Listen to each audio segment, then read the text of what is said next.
the 47th President of the United States.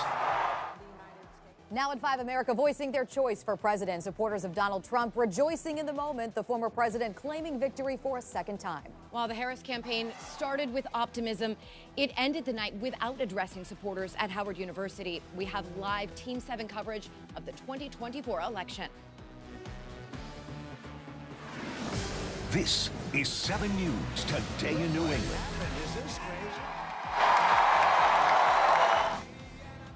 Donald Trump appears to be on the verge of becoming the 47th president of the United States. Supporters going wild at a Trump watch party at Mar-a-Lago. Now, there is no official winner just yet. Trump needs 3 electoral votes to reach the 270 needed to win a second term in the White House. Now, those votes could come in at any time now. Thanks so much for joining us this morning. I'm Amanda Crawford. And I'm Juliana Mazza. Donald Trump winning in many of the key swing states overnight, and he delivered a victory speech early this morning. As for Vice President Harris, we have not heard from her yet. We have a team of reporters wrapping up our election coverage this morning. We want to begin with the Trump campaign. 7's Olivia Michael live here in the newsroom with everything you may have missed overnight. Juliana, the former president won in a similar fashion to his victory in 2016 by securing states that had been won by the previous candidate from the Democratic Party. Former President Trump taking an early lead on election night, winning key battleground states of Georgia and North Carolina. But it's a political victory that our country has never seen before, nothing like this. I want to thank the American people for the extraordinary honor of being elected your 47th president and your 45th president. The former president taking the stage at 2:30 in the morning, claiming victory. If confirmed, it would make him only the second president besides Grover Cleveland she was in the to serve a dressing room. non-consecutive term. We overcame obstacles that nobody thought possible, and it is now clear that we've achieved the most incredible political thing. Look what happened. Is this crazy? Trump calling on his running mate, Ohio Senator J.D. Vance, to speak. I thank you for the trust that you placed in me. And I think that we just witnessed the greatest political comeback in the history of the United States of America. Trump thanking his supporters, including Robert F. Kennedy Jr., UFC CEO Dana White, and Elon Musk.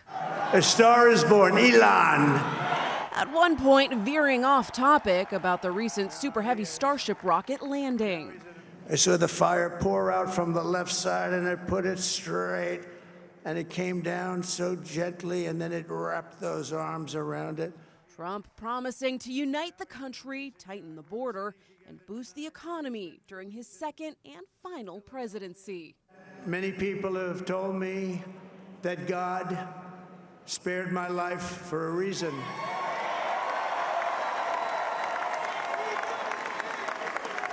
And that reason was to save our country and to restore America to greatness. And now we are going to fulfill that mission together. And President Trump also won the state of Pennsylvania, which has voted for the winning ticket in every election since 2008. Now, as more results come in, we'll be sure to bring them to you. In the newsroom, Olivia Michael, 7 News Today in New England. And so Vice President Kamala Harris likely coming up short in winning the presidency. Only 2 sitting U.S. vice presidents have ever immediately made the jump to lead the country. The last was George H.W. Bush in 1988.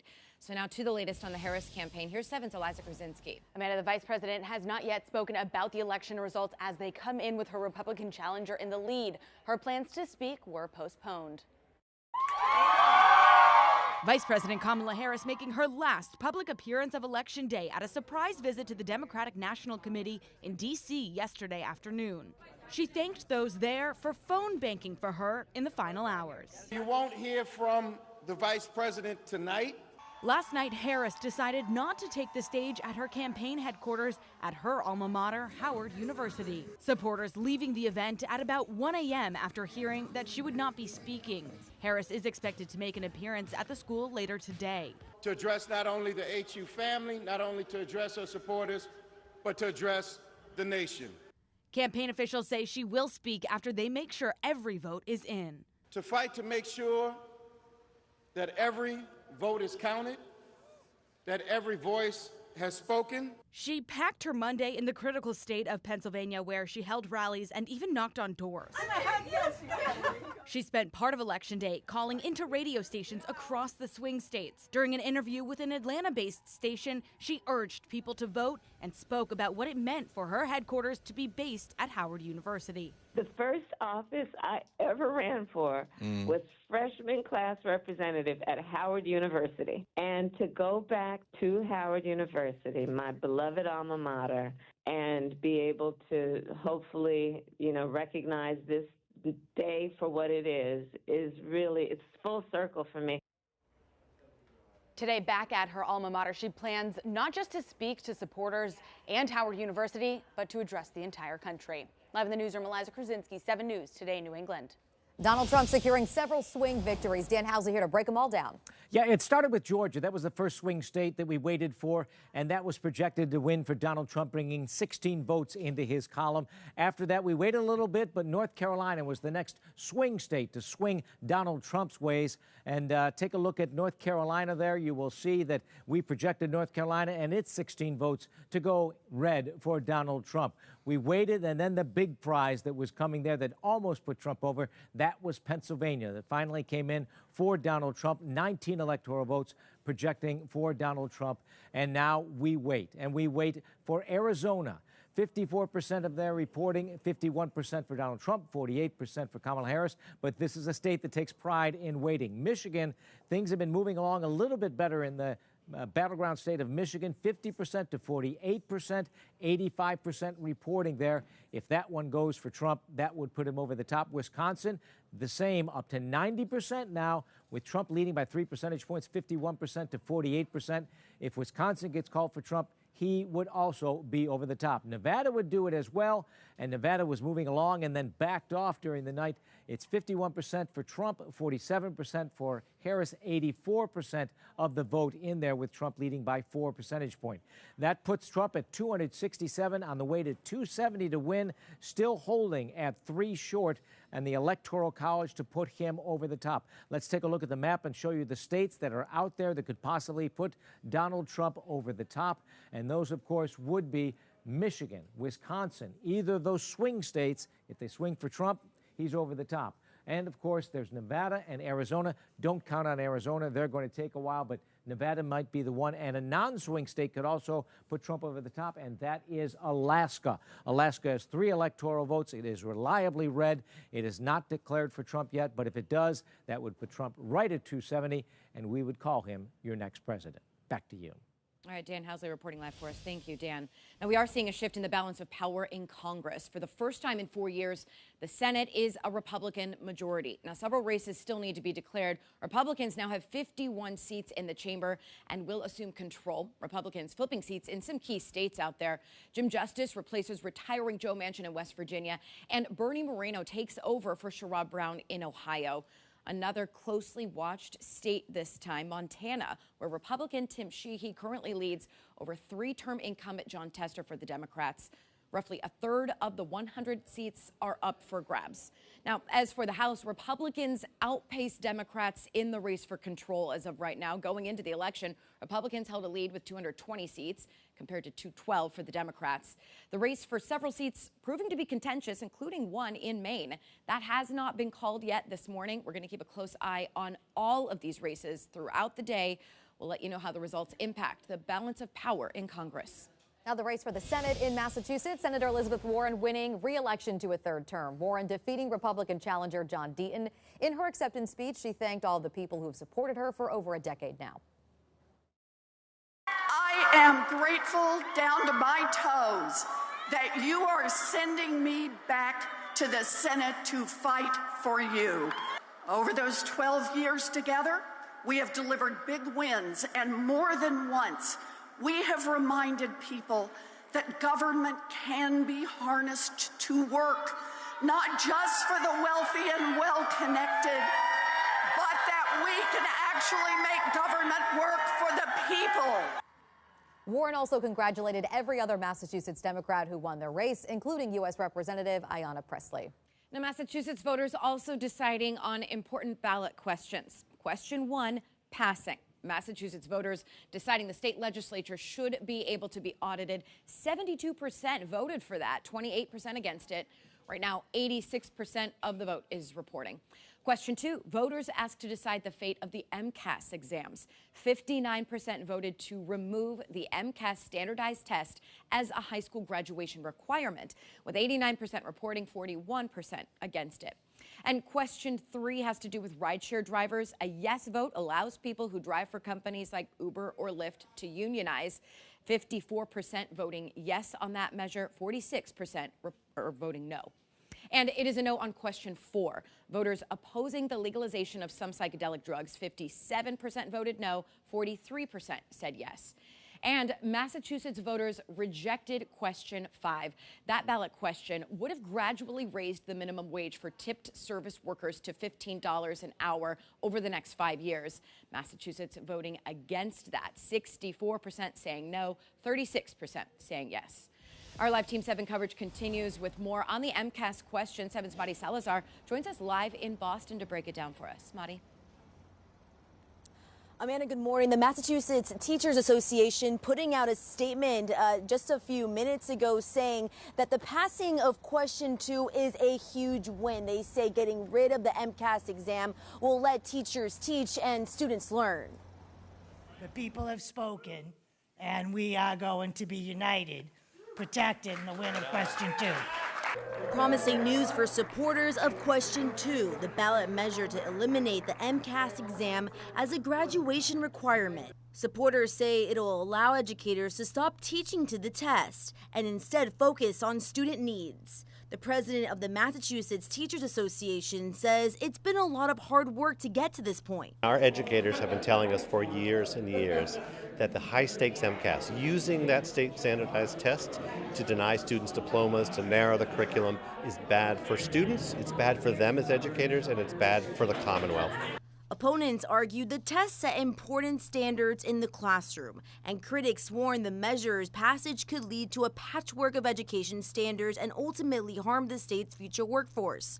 Governor Healey headlined a No on 2 campaign leading up to Election Day, saying she doesn't think a new system would set up the state for success. But supporters of the question were convinced voters would see the benefit of the requirement's elimination. The voters will have hopefully have spoken very loudly and clearly about the need to reform our education system in this way.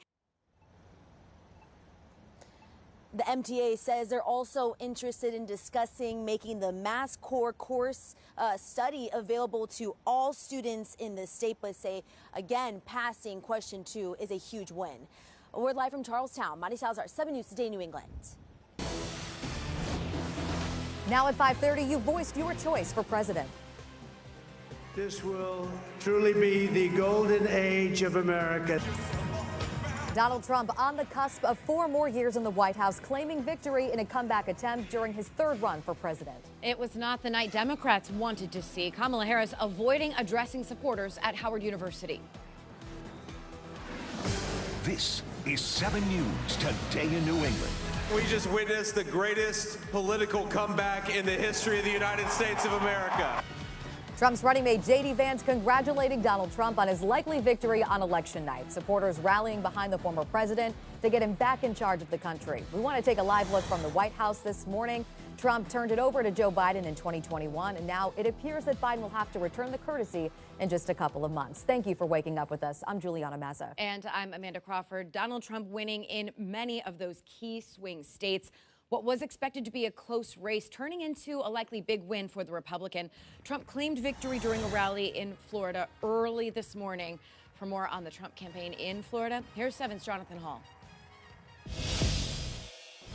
Well, Donald Trump supporters came here to the Palm Beach Convention Center maybe 12 hours before he actually took the stage, but in the end, they were rewarded. It was after 2 a.m. when Donald Trump took the stage with 36 supporters, including Melania Trump and his children and many other members of his family. He said, "We made history tonight." But it's a political victory that our country has never seen before, nothing like this. I want to thank the American people for the extraordinary honor of being elected your 47th president and your 45th president. Trump did not mention Kamala Harris by name at all. He thanked the American people for electing him, and he said, "We are entering the golden age of America." Every single day I will be fighting for you, and with every breath in my body, I will not rest until we have delivered the strong, safe, and prosperous America that our children deserve and that you deserve.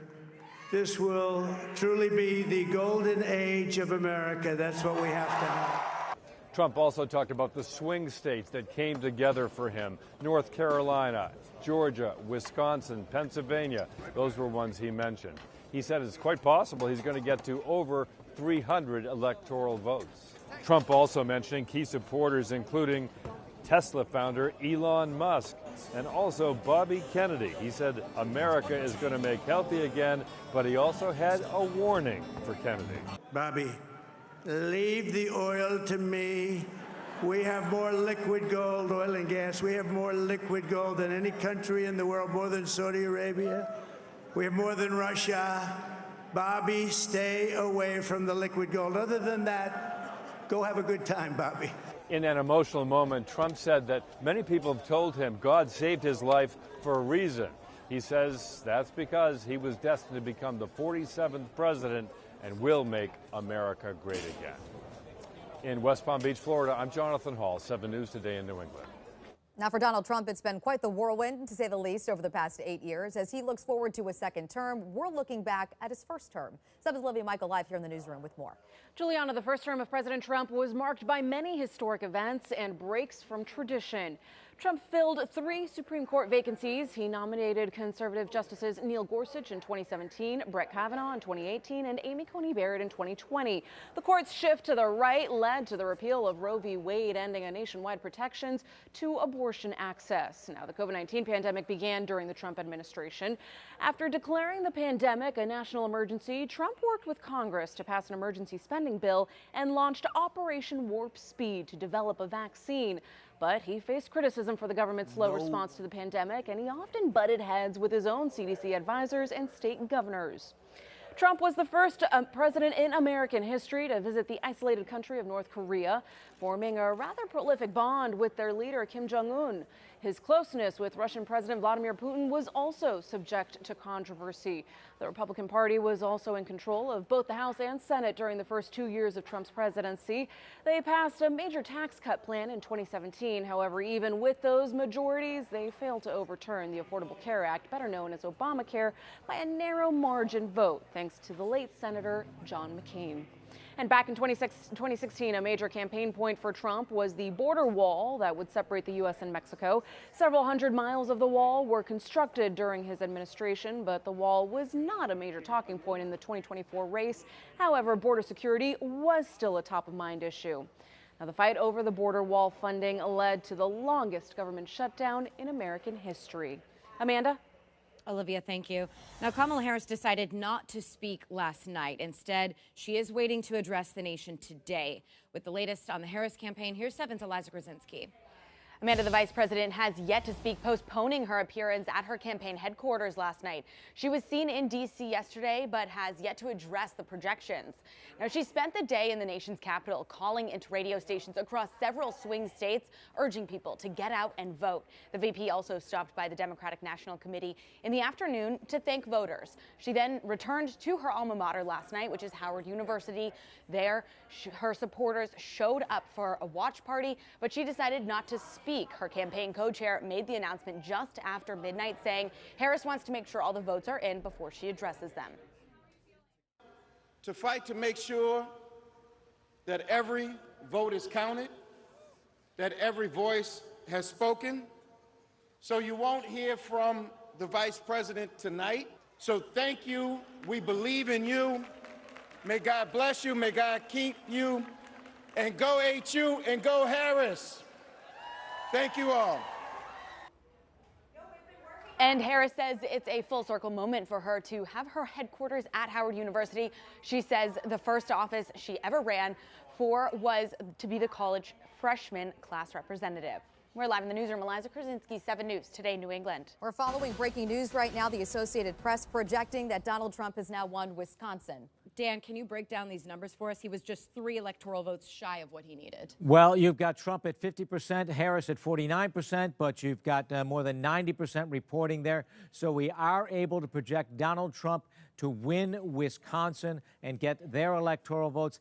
That is putting Trump over the top, and that's why we are now projecting Donald Trump as the next president of the United States. Take a look at the electoral numbers now with Wisconsin added in. Do we have those? Looks like we don't, but trust me, he was at 267. Now he gets 10 votes for Wisconsin. That puts him at 277, puts him over the top, 270 to win. Donald Trump is your next president. We can now project that Donald Trump will be the next president of the United States with 277 electoral votes, at least based on a projection that he will win Wisconsin. Let's take a look at the map, and you can see what put him over the top here.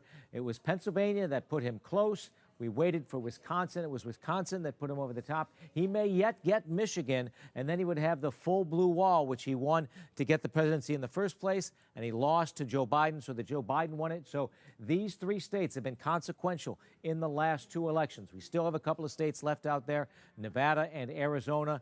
We don't know when they're going to come in. It's probably going to take days for Arizona. Alaska is still out there, and the 2 votes from Maine are still out there. But Donald Trump is over with 277. He will be the next president of the United States. Back to you. All right, Dan, thank you for the update. A historic moment in this election year. We're also keeping an eye on other races, of course. We're seeing a shift in the balance of power in Congress. For the first time in 4 years, the Senate is a Republican majority, with several races still needing to be declared. Republicans have 51 seats in the chamber and will assume control. Republicans flipped seats in some key states, including West Virginia and Ohio. Now, as for the House, Republicans currently outpace Democrats in the race for control as well. Republicans with 196, Democrats 179. We are going to keep a close eye on all of these races throughout the morning and throughout the day and keep you updated on how the results impact the balance of power in Congress. It's potentially a Republican White House and Republican Congress. And sticking with Republicans in New Hampshire in the governor's race there, Republican candidate Kelly Ayotte is the projected winner. 7 News speaking to her following that win. Steve Cooper has more from Salem, New Hampshire. It was a night that started off with nervousness and ended with a lot of excitement when Kelly Ayotte declared victory.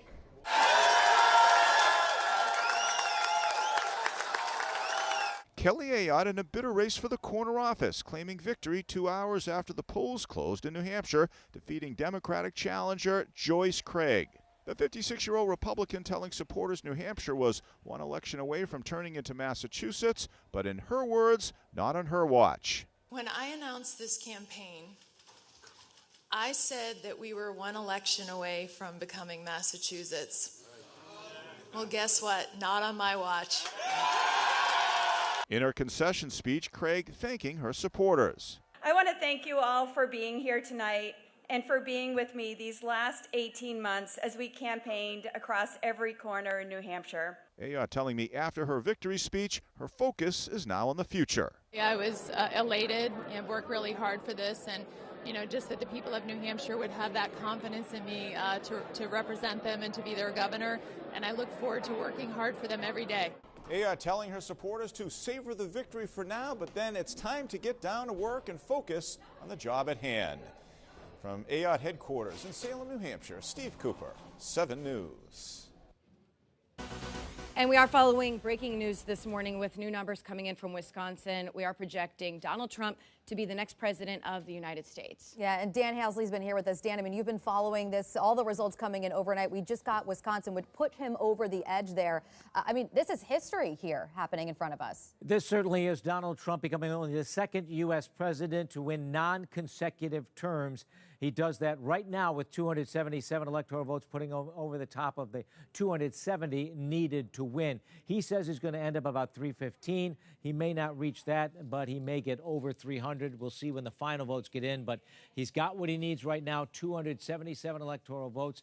We project that Donald Trump will be the next president of the United States. It took us into the night there, but he has gotten the votes now. He recaptured the blue wall that he captured originally in 2016 and then lost again. His message she broke it, I'll fix it. In the end, it was the economy, stupid, as we hear so many times. That was the big issue, along with immigration for Donald Trump, who was threatening to deport all of the illegal immigrants who the Biden administration, the Biden-Harris administration, he would say, brought into the U.S. on a temporary basis while their legal status was worked out. Trump says he's going to deport those people.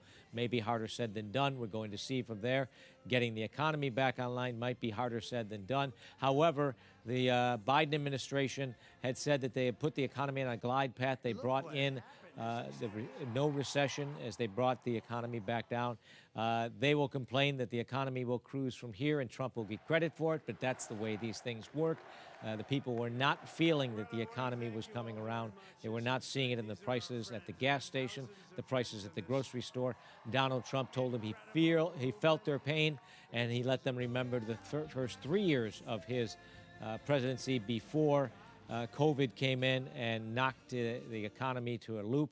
But they remember those first 3 years of the Trump presidency. They remember them fondly. He was able to point to his experience and Kamala Harris's experience, and the economy on those was an easy issue for so many Americans. Dan, let's talk about the path to victory here and just the timing of this all as well. There was so much discussion leading up to today about the blue wall and the Sun Belt and certain states going red or blue and the amount of time it would take to tally all of these votes. But here we are, 5:43 this morning, talking about the projected winner. And there were a lot of political pundits who were saying this could take days or even weeks. What got us here so quickly? Well, it didn't feel like quickly as we went through the night, but it was quicker than the 2020 election, which went on for days. This was actually about the same timing and some of the same states that we saw during the 2016 election. Let's take a look at the Electoral College numbers as we've got them here right now. We'll show you what Donald Trump got to. 277 Electoral College votes for Donald Trump. That got him over the top. And it was North Carolina that started the ball rolling, the swing states. There you see 277 for Donald Trump, 224 for Kamala Harris.